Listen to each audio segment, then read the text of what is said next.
Pak Tongam, nah tadi kan udah disampaikan nih bahwa dari situ dasar hukumnya apa dan gimana buat dinyatakan legal atau ilegal. Nah, kita langsung khususkan ke TikTok Cash dan juga VTube nih Pak Tongam. Kan OJK menyatakan bahwa aplikasi VTube dan TikTok Cash merupakan aplikasi yang ilegal. Nah, kalau dikhususkan kedua aplikasi ini, alasan kedua aplikasi tersebut disebut ilegal tuh gimana tuh Pak Tongam? Ya, perlu kami luruskan bahwa yang menyatakan aplikasi VTube dan TikTok Cash ilegal bukan OJK, tapi Satgas Waspada Investasi. OJK, sebagaimana Undang-Undang 21 tahun 2011, melakukan pengaturan dan pengawasan sektor jasa keuangan, yaitu perbankan, pasar modal, dan industri keuangan non-bank. VTube dan TikTok Cash ini bukan jasa keuangan, sehingga bukan berada di bawah pengawasan OJK. Tetapi dalam rangka perlindungan masyarakat, OJK membentuk Satgas Waspada Investasi. Oleh karena itu, penanganan kedua entitas ini adalah oleh Satgas Waspada Investasi. Demikian supaya kita paham bersama bahwa tidak ada kaitannya dengan OJK. Walaupun saat ini OJK sebagai ketua Satgas Waspada Investasi. Kedua, aplikasi ini VTube dan TikTok Cash ini diduga merupakan kegiatan money game. Kalau kita lihat feature VTube atau VTube ini, kegiatannya adalah memberikan penghasilan untuk para membernya dengan menonton iklan di aplikasi, dengan menonton iklan 10 iklan per hari. Kemudian member akan mendapatkan poin, view point yang dulu disetarakan 1 poin itu dengan $1. Kemudian member juga dapat membeli fast track untuk melakukan misi-misi tertentu, sehingga dengan misi-misi yang lebih tinggi atau bintang yang lebih tinggi, mereka bisa mendapatkan VP yang lebih besar. Selanjutnya juga terdapat jual beli di antara member, jual beli view point. Tentunya ini dilaksanakan untuk melaksanakan misi-misi yang lebih tinggi, sehingga semakin tinggi misi kita, semakin banyak viewpoint yang diperoleh. Tetapi dengan tadi ada persyaratan untuk menyerahkan beberapa viewpoint sesuai dengan tingkatan bintang.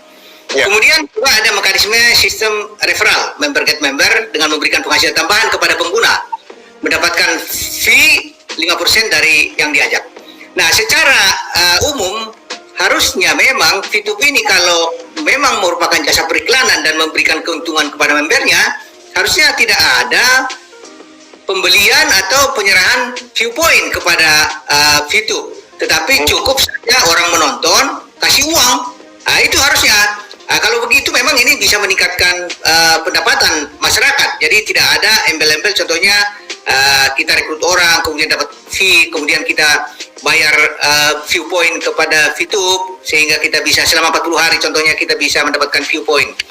Nah, ini juga ada mekanismenya. Mereka ini ada bintang 1 sampai bintang 6 untuk melakukan misi harian yang dikatakan 40 kali misi harian dan bisa diperpanjang. Contohnya di bintang 1 itu saya secara gratis bisa mendapatkan 14 VP, dan 10 VP-nya saya harus merupakan biaya ke VTube.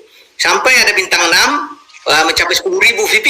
Tetapi apa yang terjadi, semakin tinggi bintang saya, semakin income saya per hari semakin besar. Contohnya pada bintang 1 saya per hari itu income saya hanya 0,3 VP, mungkin sekitar 3.000-4.000 rupiah ya.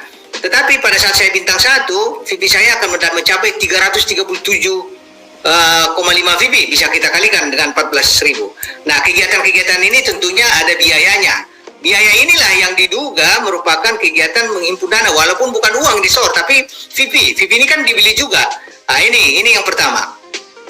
Kemudian yang kedua juga mereka ini membangun tim viewer, mencapai peringkat-peringkat dari bronze sampai diamond, dan atas dasar peringkat-peringkat ini mereka mendapatkan VP yang lebih tinggi jika mencapai total viewer yang lebih besar. Contohnya kalau viewernya 20 orang bisa 0,15 view per hari. Tetapi kalau contohnya viewernya sampai 100.000 per orang, itu bisa mendapatkan lebih kurang 275 VP per hari. Jadi kegiatan-kegiatan ini memang kegiatan dengan get member. Itu dari itu.